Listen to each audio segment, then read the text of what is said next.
పౌలు కొరింథీ పత్రిక రాసినప్పుడు దీన్ని సంఘంలో సంప్రదాయం గురించి రాయలేదు.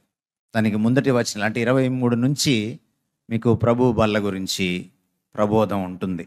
Instruction of the Lord's table.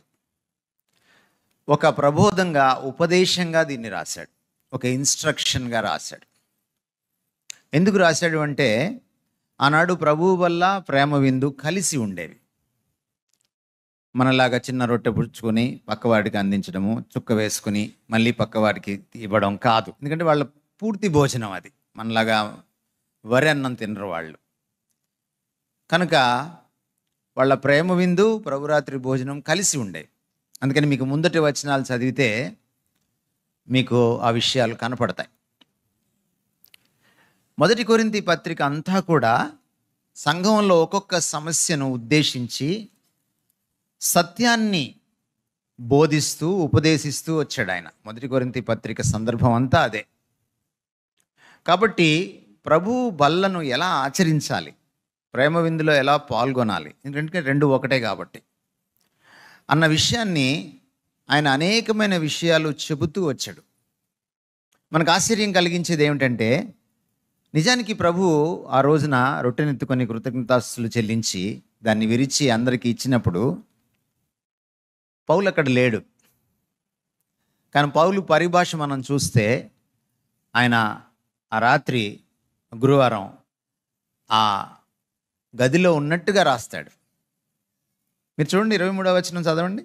కళ్ళకు కట్టినట్టుగా రాస్తున్నాడు ఆయన. పౌలు దగ్గర ఉన్న గొప్పతనం ఏమిటంటే ప్రభు ఆయనకి ఇచ్చినటువంటి ఒక భాగ్యం ఏమిటంటే మీకు తక్కిన 11 మంది శిష్యులకు ఏం నేర్పించాడో దాన్ని ప్రత్యక్షంగా ప్రభు ఆయనకి నేర్పించాడు. తర్వాత ఆ ప్రత్యక్ష దర్శనం కలిగింది ఆయనకి ప్రభుతో. అందుకని ఫస్ట్ హ్యాండ్లో రాస్తున్నాడు. తానే అక్కడ ఉన్నట్టు రాస్తున్నాడు. ఎందుకు రాస్తున్నాడు అంటే మీరు ఎలా ఆచరించాలనేది అందులో ఇమిడి ఉన్న అంశాలు రాస్తున్నాడు. అందుకని ఈ రోజున ఆ పాఠాన్ని మనం ధ్యానం చేయడానికి ప్రయత్నం చేద్దాం. మీకోసం నేను చదువుతాను ఆ పాఠ్యభాగాన్ని. చదివిన తర్వాత అందులో ఉన్న అంశాలని మనము ఒక్కొక్కటి అర్థం చేసుకోవడానికి, ప్రభు మనకి ఏ ఉపదేశం చేస్తున్నాడో మనం అర్థం చేసుకోవడానికి ప్రయత్నం చేద్దాం. ఎందువలనంటే ఇది మన సంఘ జీవితంలో ఒక అంతర్భాగం అయిపోయింది. మన రొట్టెలో పాలు పొందడం అనేది సంఘ జీవితంలో ఒక అంతర్భాగం, ముడిపడిపోయింది. ఇది మన ఆధ్యాత్మిక జీవితంలో పెనవేసుకుపోయినటువంటి విషయం. ఇది దాని అంతరార్థం ఏమిటో మీకు తెలియకపోతే మీరు చాలా యాంత్రికంగా తెలియక అందులో పాలు పొందే అవకాశం ఉంది. కొంతమంది దాన్ని మరీ పరమ పవిత్రమైన దానిగా పైకెత్తేసి దాన్ని తాకితేనే కష్టం అన్నట్టుగా చేసేశారు సంఘ చరిత్రలో. కొంతమంది దాన్ని అత్యంత చులకనగా మార్చేశారు కూడా. ఈ రెండు ఎక్స్ట్రీమ్స్ నుంచి మనం బయటపడాలి అని అంటే, ఈ వైపరీత్యాల నుంచి మనము వాక్యం ఏం ప్రబోధిస్తుందో, పౌలు ఎందుకు ఈ పత్రికలో ఈ విషయాన్ని ప్రత్యేకించి ఆయన ఉపదేశిస్తున్నాడో మనం తెలుసుకోవాలి. మొదటి కొరింథీ పత్రిక 11వ అధ్యాయం 23 నుంచి కొన్ని వచనాలు నేను చదువుతున్నాను. నేను మీకు అప్పగించిన దాన్ని ప్రభువు వలన పొంది తిని, ప్రభువైన యేసు తాను అప్పగింపబడిన రాత్రి ఒక రొట్టెను ఎత్తుకొని కృతజ్ఞతాస్తులు చెల్లించి దానిని విరిచి, ఇది మీ కొరకైన నా శరీరము, నన్ను జ్ఞాపకము చేసుకొనుటకై దీన్ని చేయుడని చెప్పెను. ఆ ప్రకారమే భోజనమైన పిమ్మట ఆయన పాత్రను ఎత్తుకొని, ఈ పాత్ర నా రక్తము వలననైన క్రొత్త నిబంధన, మీరు దీనిలోనిది త్రాగునప్పుడల్లా నన్ను జ్ఞాపకము చేసుకొనుటకై దీన్ని చేయడని చెప్పెను. మీరు ఈ రొట్టెని తిని ఈ పాత్రలోనిది త్రాగునప్పుడల్లా ప్రభువు వచ్చు వరకు ఆయన మరణమును ప్రచురించుదురు. కాబట్టి ఎవడు అయోగ్యముగా ప్రభు యొక్క రొట్టెను తినునో లేక ఆయన పాత్రలోనిది త్రాగునో వాడు ప్రభు యొక్క శరీరమును గూర్చియు రక్తమును గూర్చియు అపరాధి అగును. కాబట్టి ప్రతి మనుషుడు తను తాను పరీక్షించుకొనవలను. అలాగూ చేసి ఆ రొట్టెను తిని ఆ పాత్రలోనిది త్రాగవలను. ప్రభు శరీరమని వివేచింపక తిని త్రాగువాడు తనకు శిక్షావిధి కలుగుటకే తిని త్రాగుచున్నాడు. ఇందువలననే మీలో అనేకులు బలహీనులను రోగులనై ఉన్నారు, చాలామంది నిద్రించుచున్నారు. ఆధ్యాత్మిక పరిభాషలో మాట్లాడుతున్నాడు. అయితే మనలను మనమే విమర్శించుకునే ఎడల తీర్పు పొందకపోదుము. మనము తీర్పు పొందిన యెడల లోకముతో పాటు మనకు శిక్షా విధి కలుగుకుండునట్లు ప్రభువు చేత శిక్షింపబడుచున్నాము. అద్భుతమైన మాటలు. ఈ వచనాల్ని మనం చూస్తే 23 నుంచి 32 వరకు దాదాపుగా 10 వచనాలు ఆయన చెప్తున్న విషయాలను చూస్తే అనేకమైన విషయాలు ఇందులో మనకు కనపడతాయి. మొదటి విషయం ఏమిటి అంటే మనం చూసేది గ్రాటిట్యూడ్, కృతజ్ఞత. కృతజ్ఞత అన్నది ఒక భావన మాత్రమే కాదు. It's not just a feeling, అది ఒక వైఖరి, ఒక attitude. Gratitude is an attitude. వైఖరి అంటే ఏమిటి? మనం దృష్టించే విధానం, మనం చూసే విధానం. మనం అప్పుడప్పుడు కొంతమందిని చూస్తాం కదా, ఒక్కొక్కరిని ఒక్కోలా చూస్తాం మనం. కొంతమందికి ఒకలాగా అర్థమవుతుంది, కొంతమందికి ఇంకోలా అర్థమవుతుంది. అది దృష్టిని బట్టి ఉంటుంది, చూపుని బట్టి ఉంటుంది. చూపు అంటే ఈ చూపు కాదు, మనసుతో చూసే చూపు, దాన్ని వైఖరి అంటాం. సో ఏ వైఖరితో మనం అక్కడికి వెళ్ళాలి? దాంట్లో మొదటిది ఏమిటంటే కృతజ్ఞత. కృతజ్ఞత వైఖరి, an attitude of gratitude. ఎందుకు దీన్ని కృతజ్ఞత అంటున్నాడు? దీని వెనుక చాలా నేపథ్యం ఉంది. ఏమిటి? దేనికి కృతజ్ఞత? ప్రభువు మన కోసం సిలువలో బలియాగం అయ్యాడు కాబట్టి కృతజ్ఞత. దీనికి ఎంత కృతజ్ఞత చెల్లిస్తే సరిపోతుంది? ఆయన సిలువలో చనిపోయినప్పుడు మనకి నిత్యత్వము సమస్య లేకుండా చేశాడు. ఇది తాత్కాలికంగా చేసిన పరిష్కారం కాదు. ఇది పాపాన్ని శాశ్వతంగా పరిష్కరించాడు ఆయన. ఈరోజు మీరు ఏ మతంలోకి వెళ్ళినా, ఏ మత గ్రంథాలు చదివినా, ఏ గుళ్ళకు గోపురాలకు వెళ్ళినా మీకు కనపడే పెద్ద సమస్య ఏమిటంటే పాపమే. ఎందుకు వెళ్తారు గుళ్ళకి గోపురాలకి? నమాజులు చేసుకోవడానికి, మొక్కుకోవడానికి, పూజలు చేయడానికి. ఎందుకు వెళ్తారు? పాపం విదిలించుకోవడానికే. మీలో కొంతమంది హైందవ నేపథ్యం నుంచి వచ్చిన వాళ్ళు ఉన్నారు. మీరు దేవాలయానికి వెళ్ళి ఏం చేస్తారు? ఇలా అనుకుంటారు కదా, చెంపకు కూడా తగలకుండా లెంపలు వేసుకోవడం మనకైనా వచ్చింది, అది ఇంకెవరికి రాలేదు. మామూలుగా మీరు పాపం చేస్తే ఏం చేయాలి? లాగి ఒక లెంపకాయ కొట్టుకోవాలి కదా దేవుడి దగ్గర. కానీ చెంపకు కూడా తగలకుండా లెంపకాయ వేసుకునేటువంటి అద్భుతమైనటువంటి విషయం కనుక్కున్నాం మనం. ఏంటి, ఎందుకు లెంపకాయ వేసుకుంటున్నాం మనం అక్కడికి వెళ్ళి? పాపమే మన దేవుడి సన్నిధి తీసుకెళ్తుంది, దాన్ని కడుక్కోవడం కోసమే కదా. దానికి ఈయన ఒక్కడే శాశ్వత పరిష్కారం ఇచ్చాడు, ఇంకెవడు ఇవ్వలేదు. చాలామంది దేవుళ్ళు అన్నారు, వచ్చామన్నారు, పోయారు, కానీ పరిష్కారం ఇవ్వలేదు. ఇంకేదో చేశారు, వెళ్ళిపోయారు. కానీ ఈయన అలా కాదు, శాశ్వత పరిష్కారం ఇచ్చాడు. మీరు హెబ్రీ గ్రంథం చదివితే అది ఎంత శాశ్వతమైందో అద్భుతంగా ఆవిష్కరించాడు హెబ్రీ గ్రంథకర్త. అందుకు కృతజ్ఞత. ఇది అర్థం కావాలంటే మనం రోమాపత్రికలోకి వెళ్ళాలి. రోమాపత్రిక 12వ అధ్యాయంలో వచనం ఇలా ఆరంభం అవుతుంది. కాబట్టి సహోదరులారా. ఏమిటది? కాబట్టి సహోదరులారా. మీరు ఎప్పుడైనా బైబిల్లో కాబట్టి అని చూసారనుకోండి, దానికి ముందు చాలా పెద్ద బట్టి ఉందని అర్థం. ఆ బట్టి మీకు అర్థం కాలేదనుకోండి, మీకు కాబట్టి అర్థం కాదు. మీరు లెక్కల్లో ఎప్పుడు వేస్తారు కాబట్టి అని? కాబట్టికి ఒక సంకేతం ఉంది లెక్కల్లో, గణిత శాస్త్రంలో. ఏమిటి ఆ సంకేతం? 3 చుక్కలు. 3 చుక్కలు పెడతారా? ఏంటి దాని అర్థం? Therefore. ఎప్పుడు పెడతారు 3 చుక్కలు? లెక్క ఆరంభంలో పెడతారా? లెక్క చివరిలో పెడతారు. లెక్కంతా అర్థమైతేనే 3 చుక్కలు పెట్టగలరు. పౌలు 3 చుక్కలు ఎప్పుడు పెట్టాడంటే 12వ అధ్యాయంలో పెట్టాడు. అంటే మీకు 11 అధ్యాయాలు అర్థం కావాలన్నమాట. 11 అధ్యాయాల్లో ఏం చెప్పాడంటే ఆయన ఒక బలియాగం గురించి చెప్పాడు. సిలువలో క్రీస్తు చేసిన అద్భుతమైన బలియాగం గురించి చెప్పాడు. మానవాల్ని దేవుడు ఎలా రక్షించాడో అలా రక్షించడానికి, మానవాల్ని దేవుడు రక్షించడానికి ఎలాంటి ప్రణాళిక గీశాడో, ఆ ప్రణాళికను తన కుమారుల్లో ఎలా నెరవేర్చుకున్నాడో, అది సిలువలో ఎంత అద్భుతంగా ఆవిష్కరించబడిందో, ఇవన్నీ 11 అధ్యాయాల్లో చెప్పాడు. చెప్పిన తర్వాత అంటున్నాడు, క్రీస్తు సిలువలో మనందరి కోసం ఇంత గొప్ప బలియాగం చేశాడు కాబట్టి, ఆ కాబట్టికి అర్థం ఏంటి? క్రీస్తు ఇంత గొప్ప బలియాగం చేశాడు కాబట్టి మీరు కూడా ఒక యాగం చెయ్యాలి అంటున్నాడు. సజీవ యాగం అన్నాడు దాన్ని. ఏమన్నాడు? సజీవ యాగం. ఈ సజీవ యాగం ఏమిటంటే ఒక రెస్పాన్స్ అన్నమాట, ఒక ప్రతిస్పందన అన్నమాట. స్పందన, ప్రతిస్పందన మీరు ఎప్పుడు వాడతారు?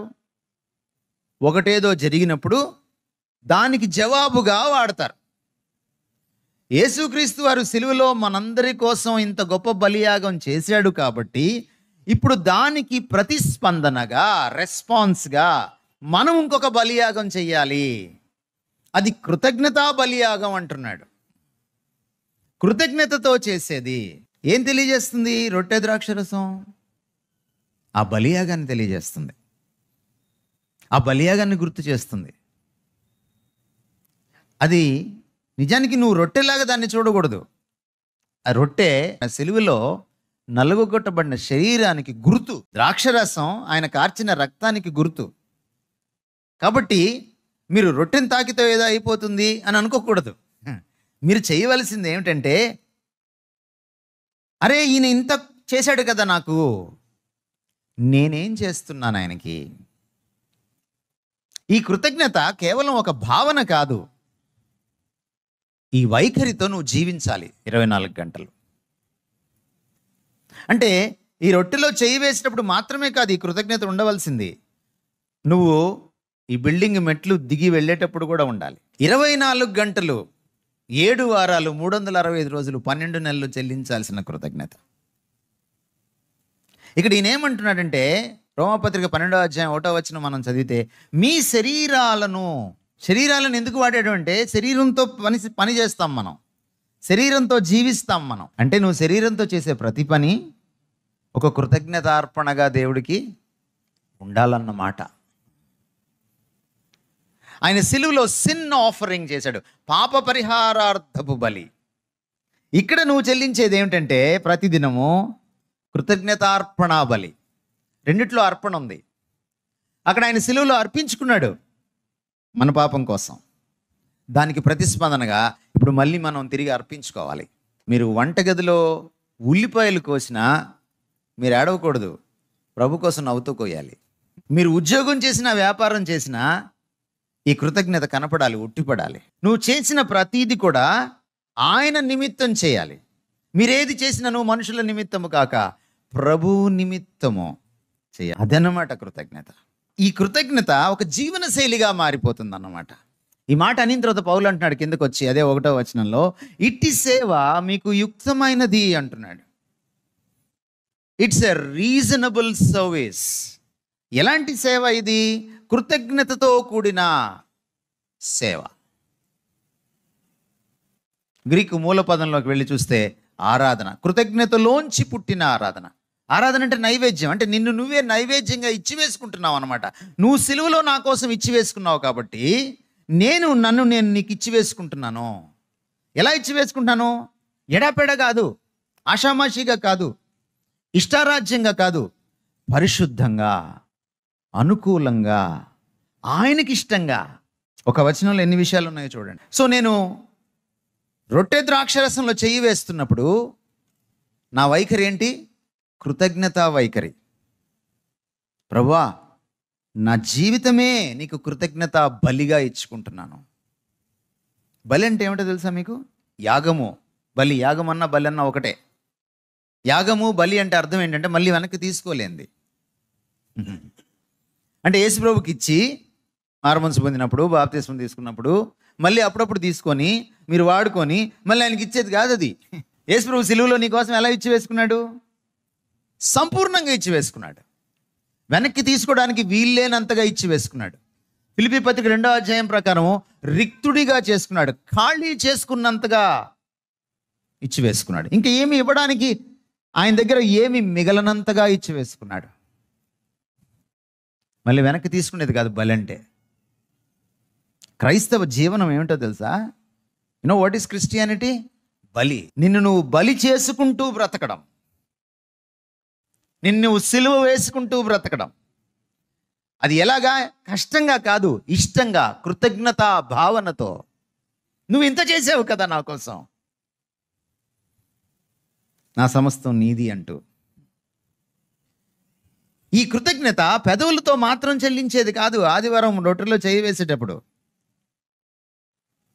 ఇది ఒక జీవన శైలి. ప్రభురాత్రి భోజనానికి అర్థం అంతుంది. రెండో విషయం చెప్తున్నాడు ఆయన. కృతజ్ఞతాస్తులు చెల్లించిన తర్వాత రెండో విషయం ఏమంటున్నాడంటే రిమెంబరెన్స్, జ్ఞాపకము అనే మాట మీకు జ్ఞాపకం చేస్తున్నా. మరి 24 గంటలు కృతజ్ఞతా జీవితం జీవించాలంటే మనకు ఒక సమస్య ఉంది. అదేమిటంటే మతిమరుపు. మనం చాలా గొప్ప మతిమరుపుగాళ్ళం, మర్చిపోతాం. కాబట్టే ఆయన ఏం పెట్టాడు? ఈ ఏర్పాటు చేశాడు. ఇది ఏర్పాటు. ఇది ఎందుకు చేశాడు? మర్చిపోతాం. ఎంత మర్చిపోతామంటే మన కోసం రక్తం కార్చిన వాడినే మర్చిపోతాం, కాదంటారా? నేను సోమవారం నుంచి శనివారం దాకా ప్రభువుని అస్సలు మర్చిపోలేదన్న వాళ్ళు చేతులు ఎత్తగలరా? ఎత్తితే అబద్ధం అన్నట్టే. అందుకే జ్ఞాపిక కావాలి మనకి. ఏం కావాలి? జ్ఞాపిక. మొమెంటో అని తీసుకుంటారు కదా మీరు అప్పుడప్పుడు. ఏమిటి ఈ మొమెంటోస్ ఏంటి? అప్పుడప్పుడు మీరు జ్ఞాపికలు తీసుకొని ఫోటో దిగుతుంటారు స్టేజ్ పైన. దాన్ని చూడంగానే ఏం గుర్తొస్తుంది? అది కాదు, అందులో ఏం లేదు. అది చూడంగానే అసలైంది గుర్తొస్తుంది. ఇక్కడ అసలైంది ఏమిటి? ఆయన అంటున్నాడు నన్ను జ్ఞాపకం చేసుకోండి అంటున్నాడు. ఏం జ్ఞాపకం చేసుకోవాలి? సిలువ వేయబడిన క్రీస్తును జ్ఞాపకం చేసుకోవాలి. ఎప్పుడైతే సిలువ వేయబడిన క్రీస్తును మర్చిపోతానో క్రైస్తవ్యాన్ని మర్చిపోతాను. ఎందుకంటే క్రైస్తవం అంటే ఏమిటి? ఓ కులం నుంచి, ఓ మతం నుంచి ఇంకొక తత్వంలోకి రావడం కాదు, మతం పుచ్చుకోవడం కాదు. క్రైస్తవం అంటే ఏమిటి? క్రీస్తును పుచ్చుకోవడం, క్రీస్తును పునికి పుచ్చుకోవడం, క్రీస్తు తత్వాన్ని పునికి పుచ్చుకోవడం, క్రీస్తు వ్యక్తిత్వాన్ని నీ వ్యక్తిత్వంగా చేసుకోవడం, క్రీస్తులాగా మారడం. ఇదే క్రైస్తవం. క్రైస్తవం అనే పేరు దానికి ఎలా వచ్చెను? క్రీస్తును బట్టి వచ్చెను. క్రీస్తును తీసివేస్తే లేదు ఇక క్రైస్తవం. మీరు హిందూ మతంలో ఒక దేవుడిని తీసేయండి, ఇంకో దేవుడు వచ్చి కూర్చుంటాడు. క్రీస్తు లేకపోతే క్రైస్తవమే లేదు. క్రీస్తే సమస్తం. నువ్వు క్రైస్తవుడిగా, క్రైస్తవురాలుగా మెట్లు దిగాక జీవించాలి అంటే ఆయన కన్నుల ముందు పెట్టుకొని జీవించాలి. రొట్టె ద్రాక్షరసం నీకు ఏం నేర్పిస్తోందంటే, అయ్యా మర్చిపోయినట్టున్నావు, ఆయన్ని జ్ఞాపకం చేసుకో. పౌలు ఒక మాట రాశాడు, నేను మీ మధ్య ఉన్నప్పుడు సిలువ వేయబడిన క్రీస్తును తప్ప మరి దేనిని ఎరుగకుంటిని. మీరు బయటికి వెళ్ళి సమాజం మధ్య జీవిస్తున్నప్పుడు మీరు సిలువ వేయబడిన క్రీస్తు ఎరుకలో జీవించాలి. అప్పుడు మీరు మర్చిపోనట్టు ఆయన్ని. మర్చిపోయారా? క్రైస్తవమే లేనట్టు. చాలామందికి ఒక అలవాటు ఏమిటంటే ఆ రొట్టెలో చెయ్యేసేంతసేపే పవిత్రంగా ఉంటారు. కొన్ని సంఘాలు ఉన్నాయి, వాళ్ళు వారానికి ఒకసారి పెట్టుకోరు, నెలకొకసారి పెట్టుకుంటారు. 3 వారాలు హాయిగా ఉంటారు. ఆ ఒక్క వారం ప్రిపేర్ అయ్యి వస్తారు. ప్రిపేర్ అయ్యి రావడం ఏమిటి? ప్రిపేర్ అయ్యి రావడాలు ఏముండవు. నువ్వు ఆయన్ని కన్నుల ముందు పెట్టుకొని 24 గంటలు జీవిస్తే నువ్వు ఎప్పుడూ ప్రిపేర్డ్గానే ఉంటావు. కొత్తగా ప్రిపేర్ అయ్యి వచ్చేది ఏమి ఉండదు. ఎందుకు పెట్టాడంటే దాన్ని నా ఎరుకలో బ్రతకండి, నన్ను జ్ఞాపకం చేసుకుంటూ బ్రతకండి, నన్ను కనుల ముందు పెట్టుకొని బ్రతకండి. అందుకే మీరు రొట్టెను ద్రాక్షరసాన్ని చూడకూడదు. సిలువలో నలుగుగొట్టబడిన క్రీస్తును, రక్తం కార్చిన క్రీస్తును, ఆ సిలువ వేయబడిన క్రీస్తు స్వరూపాన్ని చూస్తూ మీరు జీవించాలి. అప్పుడే క్రైస్తవం బ్రతుకుతుంది మన బ్రతుకులో. అందుకు ప్రభు రొట్టె ద్రాక్షరసాన్ని పెట్టాడు. ఇక్కడ జ్ఞాపిక ఇది మాత్రమే, జ్ఞాపకం చేసుకోవాల్సింది ఆయన్ని. జ్ఞాపిక రొట్టె ద్రాక్షరసం, కానీ జ్ఞాపకం చేసుకోవాల్సింది మాత్రం సిలువ వేయబడిన క్రీస్తు. ఇందులో బలం లేదు, ఇది గుర్తు చేస్తుంది అంతే, కానీ బలం ఆయనలో ఉంది. సిలువ వేయబడిన క్రీస్తుతో మీకు అనుబంధం ఉంటే, సిలువ వేయబడిన క్రీస్తుని కళ్ళ ముందు పెట్టుకుని అనుభవించే అనుభూతి ఉంటే మీరు క్రైస్తవ్యాన్ని బ్రతికేస్తారు. మీరు అన్యుల మధ్య జీవించేటప్పుడు మీరు చెప్పగలరు. మీ ఆఫీస్ వారి మధ్య, మీ స్కూల్ వారి మధ్య, మీ కాలనీ వారి మధ్య, మీ వీధిలో నడిచేటప్పుడు, మీ పక్కింటి వాళ్ళ ఎదురుగా మీరు చెప్పగలరు, సిలువ వేయబడిన క్రీస్తును తప్ప మరి దేన్ని ఎరుగకుంటుని. అది క్రైస్తవ జీవనం, క్రైస్తవ బ్రతుకంటే అది. మూడో విషయము మనకి ఇక్కడ కనపడేది ఏమిటంటే ఐడెంటిఫికేషన్. దాంట్లో మనం చేయి వేస్తున్నామంటే అర్థం ఏమిటంటే అందులో మనకి పాలు ఉందని అర్థం. ఆ రొట్టె తీసుకోకుండా ఒకడు వెళ్ళిపోయాడు ఆ రోజు రాత్రి, మీకు గుర్తుందా? పాలంటే మిల్క్ కాదమ్మా, భాగస్వామ్యం, అంతర్భాగం అవడం అన్నమాట. ఐడెంటిఫికేషన్, మమేకం అయిపోవడం. నువ్వు రొట్టెలో చెయ్యి వేసినప్పుడు, ద్రాక్షరసం పుచ్చుకున్నప్పుడు అర్థం ఏమిటంటే నీవు సిలువలో చనిపోయినప్పుడు, నీవు శరీరాన్ని నల్లగొట్టుకున్నప్పుడు, నీవు రక్తాన్ని కార్చినప్పుడు, నువ్వు సిలువలో చనిపోయినప్పుడు, శిక్ష చెల్లించినప్పుడు నేను కూడా చనిపోయాను అని మమేకం అవుతున్నారన్నమాట. రోమపత్రిక 6:6 ఒకసారి చదవండి. మనం ఇంకా పాపం చేయకుండా ఉండాలంటే పాప శరీరం అంటే ఈ లోపల ఉన్నటువంటి ఈ ప్రాచీన పాపం చేసేటువంటి స్వభావము నిరర్ధకం అయిపోవాలంటే, అది మనల్ని ప్రభావితం చేయకుండా ఉండాలంటే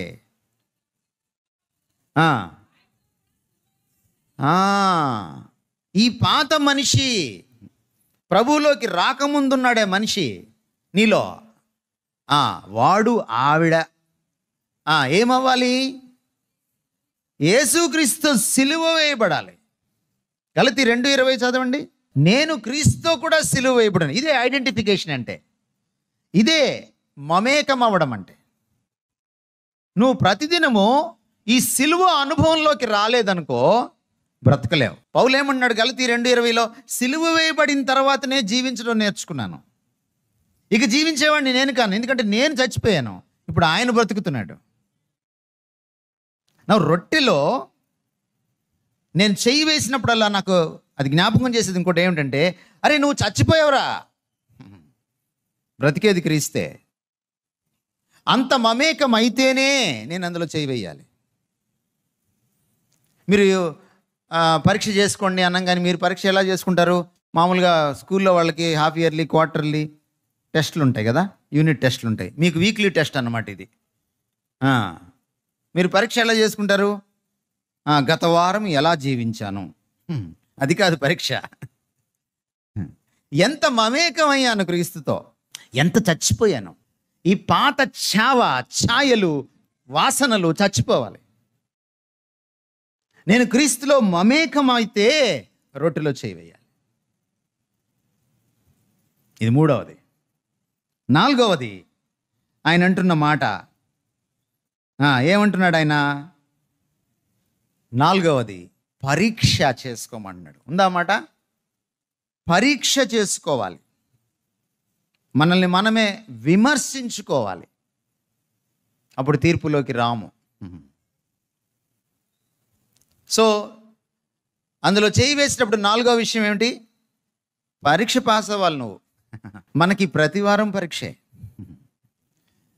పరీక్ష ఎలా చేసుకుంటారు సాధారణంగా? మనకున్న అలవాటు ఏమిటి? పక్కనోడిని చూస్తాం మనం. నేను బాగానే ఉన్నానా? పెళ్లి చూపులకి వెళ్ళినప్పుడు అబ్బాయి గురించి అడుగుతారు. ఏమడుగుతారు? అబ్బాయి మంచోడేనా? అసలు మంచి అబ్బాయిలు ఉంటారా? మంచి అమ్మాయిలే లేరు, ఇంక మంచి అబ్బాయిలు ఎక్కడ ఉంటారు? ఏ విధంగా మంచోడని? వాడికంటే మంచోడా అని అర్థం అన్నమాట. వాడికి తాగుడు అలవాటు ఉంది, వీడికి లేదా? వాడికి ప్యాకెట్ అలవాటు ఉంది, వీడికి లేదా? వాడికి అమ్మాయిలు అలవాటు ఉన్నారు, వీడికి లేదా? ఇలాంటిది అన్నమాట. అంతే తప్ప అస్సలు సిస్సలు మంచోడు ఎవడు లేడు. దేవుడు ఒక్కడే తప్ప ఎవడు మంచివాడు లేడని ఆ ధనికుడైన యువకుడైన యూదుడైన వాడికి యేసుక్రీస్తు వారు మార్క్స్ వార్తలో చెప్పేశాడు. సో నీ యోగ్యత నీకు ఎలా తెలుస్తుంది? నువ్వు ఎలా పరీక్ష చేసుకుంటావు? మనకు ఇంకొక పరీక్ష కూడా ఉంది. పక్క సంఘం వాళ్ళతో పరీక్ష చేసుకుంటాం మనం. సంఘనీతి నిన్ను రక్షించదు, సంఘ దర్శనం నిన్ను రక్షించదు, స్వనీతి కూడా నిన్ను రక్షించదు. క్రీస్తు నీతి మాత్రమే, సిలువ నీతి మాత్రమే నిన్ను రక్షిస్తుంది. తెలీదా నీకు ఆ విషయం? సో పరీక్ష చేసుకునేటప్పుడు పక్క సంఘం వాడుతోనో బెంచ్లో పక్కన వాళ్ళతోనో చేసుకోకూడదు. పరీక్ష ఎలా చేసుకోవాలంటే క్రీస్తుని ఎదురుగా పెట్టుకొని, ఆయన క్యారెక్టర్ని ఎదురుగా పెట్టుకొని, నా క్యారెక్టర్ని పక్కన పెట్టి ఎంత ఆయనకి దగ్గరలోకి వచ్చానో చూసుకోవాలి. అది పరీక్ష అంటే. అర్థమవుతుందా మీకు నేనేం చెప్తున్నానో? అప్పుడే మీరు ఈ వారానికి వచ్చే వారానికి ఎదుగుదల ఉంటుంది, మీలో మార్పు ఉంటుంది. మీలో పక్కన నుండి చూసారా, ఏదో ఒకటి లోపం కనపడుతుంది, మీలో ఏదో ఒకటి మంచి కనపడుతుంది, బాగానే ఉన్నానులే అనుకుంటారు మీరు. మనం ఎప్పుడు పక్కన వాళ్ళతో పోల్చుకోకూడదు. దేవుని పోలి నడుచుకునుడి అని రాశాడు పౌలు, గుర్తుందా మీకు? దేవుని పోలి నడుచుకోమన్నాడు. ఆ తర్వాత అన్నాడు, నేను క్రీస్తుని పోలి నడుచుకున్నాను కాబట్టి నన్ను పోలి నడుచుకోమన్నాడు. ఊరినే ఆయన పోల్చుకోమనలా. స్టాండర్డ్ ఎవరు? క్రీస్తు. నేను పరిశుద్ధుడై ఉన్న ప్రకారము మీరు పరిశుద్ధంగా ఉండాలని చెప్పి దేవుడు చెప్తున్నట్టుగా పేతురు రాశాడు తన మొదటి పత్రికలో 15వ వచనంలో. ఎవరు ప్రమాణం మనకి? క్రీస్తే. నేను పాలు పొందేటప్పుడు పరీక్ష చేసుకోవాల్సిన ఆవశ్యకత, అగత్యం పట్టినప్పుడు నాకు ప్రమాణం ఏమిటంటే, నేను బాగున్నానా లేదని చూసుకోవడానికి క్రీస్తు అనే ఆ క్యారెక్టర్, క్రీస్తు అనే ఆయన గుణశీలాలు. ఎవ్వరికి కూడా నిజానికి రొట్టెలో చేయడానికి హక్కు, అర్హత, యోగ్యత లేదు. సెయింట్ అగస్టిన్ అనేటువంటి క్రీస్తు శకం 4వ శతాబ్దానికి చెందిన గొప్ప సంఘ నాయకుడు, పితరుడు ఏమంటున్నాడంటే, యోగ్యత అంటే ఏమిటని అడిగారు ఆయన్ని. ఇక్కడ ఏమన్నాడు పౌలు? యోగ్యముగా చేయవేయాలన్నాడు కదా. యోగ్యత అంటే ఏమిటని అడిగారు ఈ పెద్ద ఆయన్ని. బైబిల్ పండితుడిన ఈయన చెప్పాడు, యోగ్యత అంటే ఏమి లేదు నాయన, నాకు యోగ్యత లేదు అని గుర్తించడమే దేవుని సన్నిధిలో యోగ్యత అన్నాడు. ఏమన్నాడు? నాకు యోగ్యత లేదు అని గుర్తించడమే యోగ్యత. పొరపాటున నేను చాలా కాలం నుంచి వస్తున్నాను, నేనే అందరికంటే ముందు ఫస్ట్ ఆరాధించేది, నేనే ఈ సంఘానికి మూల స్తంభము, నేను సీనియర్ మోస్ట్ అనుకుంటున్నారేమో. యోగ్యత కాదది. లేకపోతే నేను సీరియల్ చూడను, నేను సినిమాలు చూడను, నాకు గుట్కా అలవాట్లేదు, నాకు అది అలవాట్లేదు, నాకు బూతులు అలవాట్లేదు, కాబట్టి నేను యోగ్యుడిని అనుకుంటున్నారేమో మీరు. మన నీతి ఆయన ఎదుట, ఆయన నీతి ముందు మురికి గుడ్డలతో సమానం. యోగ్యత లేదని ప్రతిసారి నువ్వు చేయి వేసినప్పుడు గుర్తించాలి నువ్వు. That's your first qualification. And then నాకు యోగ్యత లేదు కాబట్టి నాకు యోగ్యత ఎక్కడి నుంచి వస్తుందంటే క్రీస్తు సిలువ నుంచి వస్తుంది. క్రీస్తు సిలువలో నన్ను యోగ్యుడిగా చేశాడు, తన నీతితో నన్ను కప్పాడు. నేను నీతి మాలిన వాడిని, తన నీతితో నన్ను కప్పాడు. ఆ సిలువ రక్తం వల్ల నాకు ఈరోజు యోగ్యత లభించింది రొట్టెలో చేయి వేయడానికి. ఆ సిలువ తెచ్చిపెట్టిన యోగ్యతకు అనుగుణంగా నా జీవితం జీవిస్తున్నా, నా పక్కనోడితో పోల్చుకోవడం కాదు. అది పరీక్ష. 5వ విషయం, ఫెలోషిప్.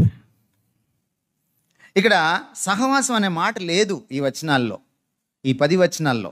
అంటే 1 కొరింథీ 11 నుంచి 23 నుంచి 32 వరకు చదివితే మీకు సహవాసం అనే మాట కనపడదు, కానీ సహవాసం అందులో ఉంది. రొట్టె విరిచి అంటే మీరు నిజంగా విరిచి అనుకున్నారు, అందుకని మీరు ఏం చేస్తారంటే ఒకే రొట్టె తీసుకొచ్చి అందులో విరుచుకోండి అంటున్నారు. మీకు తెలియక మీరు మొదటి శతాబ్దంకి వెళ్ళి చూస్తే రొట్టె విరవడం అంటే నిజంగా విరవడం కాదు. రొట్టె విరవడం అంటే కలిసి భోంచేయడం. ఏమిటది? మీకు తెలుగులో కొన్ని జాతీయాలు ఉన్నాయి. అది పక్కన ఒక తమిళోడో, ఒక గుజరాతీ వాడో, ఒక అమెరికా వాడో వస్తే వాడికి అర్థం కాదు, ఆ తెలుగు అర్థం కాదు. వాళ్ళ ఇంట్లో చెయ్యి అడిగాను, పక్కన తమిళోడు ఉంటే ఏమంటాడు? మీ ఇంట్లో చెంబు లేదా? మీ ఇంట్లో నీళ్ళు లేవా? మీ ఇంట్లో వాష్రూమ్ లేదా? వాళ్ళ ఇంటికి వెళ్ళి ఎందుకు చేయగడిగావయ్యా? అరే పిచ్చివాడా, వాళ్ళ ఇంట్లో చేయగడగడం అంటే నిజంగా వెళ్ళి వాళ్ళ ఇంట్లో చేయగడగడం కాదు, మా ఇంట్లో చెంబు లేకపోవడం కాదురా, వాళ్ళ ఇంట్లో భోంచేసానని అర్థం రా. ఎప్పుడు అర్థమవుతుంది? ఇది తెలుగువాడికే అర్థమవుతుంది, అవునా కాదా? హెబ్రీ భాష వచ్చిన వాడికి మాత్రమే ఈ లాంగ్వేజ్ అర్థమవుతుంది. అలాగే రొట్టె విరవడము అంటే అర్థం ఏంటంటే, దినదినము ఇంటింటా రొట్టె విరిచారంటే వాళ్ళ ఇంటి ఎదురుకి వెళ్ళి ఓ రొట్టె విరిచేసి మళ్ళీ పక్కింటికి వెళ్ళి ఇంకో రొట్టె విరిచేసి రొట్టెలు విరుచుకుంటూ వెళ్ళారనా? కాదు, సహవాస భోజనం అన్నమాట. చూడండి, బైబిల్ పరిభాష ఇది, హెబ్రీ పరిభాష, ఇడియోమాటిక్ ఎక్స్ప్రెషన్ అంటాం, జాతీయాలు వాడాడు అన్నమాట భోంచేయడం. చూడండి, మీకు ఇంకోటి గుర్తు చేస్తాను, మీకు బాగా తెలిసినటువంటి వాక్యమే, ప్రకటన 3:20. ఏమిటది? నేను హృదయపు తలుపు యొద్ద, హృదయం అని లేదనుకోండి అక్కడ,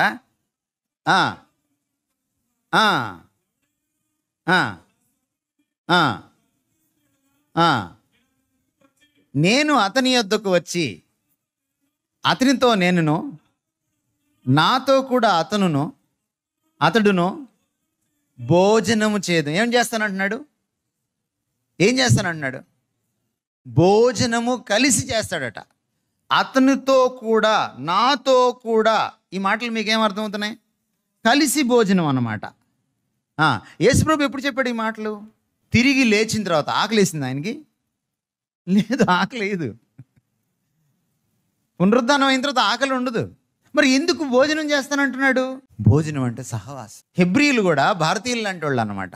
మీరు ఎప్పుడైనా ట్రైన్లో భోజనం చేసినప్పుడు చూసారు ఎవరైనా? రైలు బండిలో వాళ్ళు బాక్స్ తిప్పుకుంటారు కదా, బాక్స్ తీసి ఏం చేస్తారు? భోజనం చేయకముందు అటు తిరుగుతారు, అటు తిరిగి భోజనం చేస్తారు, కిటికీ పక్క.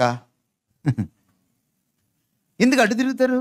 భారతదేశంలో భోజనం చేసేటప్పుడు బయటోడు చూడకూడదు. ఎవరైనా ఇంటికి గెస్ట్ వస్తే, నాన్నగారు భోజనం చేస్తున్నప్పుడు మనం ఏం చేస్తాం? భోజనం చేస్తున్నారు కూర్చోండి అని బయట కుర్చీ వేసి కూర్చోబెట్టి కట్టను కొంచెం లాగుతాం చూడకుండా. అర్థమైందా మీకు? హెబ్రీలు కూడా మనలాంటి వాళ్ళే.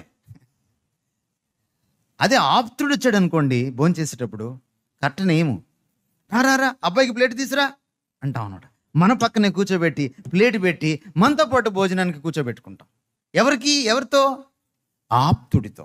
నేను భోంచేస్తాను, తలుపు తీస్తే ఎవరైనా నా స్వరం విని నేను లోపలికి వచ్చి భోంచేస్తానంటే గుండెల్లో భోజనం దొరుకుతుందని కాదు, చర్చిలో ఏదో ప్రేమ విందు పెడతారు ఆయనకి ఆకలేసిందని కాదు, సహవాసం చేస్తానని. అది ఎలాంటి సహవాసం? ఆప్తబంధం అన్నమాట, అది ఆప్తమిత్రత్వం అన్నమాట. అది మీరు అందరు కలిసి ఒకే రొట్టెలో చేయి వేస్తున్నారంటే అర్థం ఏంటి? ఇది ఒక ఆప్తబంధం అన్నమాట. నువ్వు రొట్టెలో చేయి వేసావంటే నీ తోటి సోదరుణ్ణి నీవాడిగా, నీ దానిగా నువ్వు అంగీకరించి తీరాల్సిందే. అదే ఫెలోషిప్. అప్పుడే నువ్వు రొట్టెలో చేయి వేయాలి. ఇక్కడ రొట్టెలో చేయి వేసి బయటికి వెళ్ళి ఇష్టారాజ్యంగా నీ సామాజిక కట్టుబాట్లలోనూ ఉండడానికి వీల్లేదు.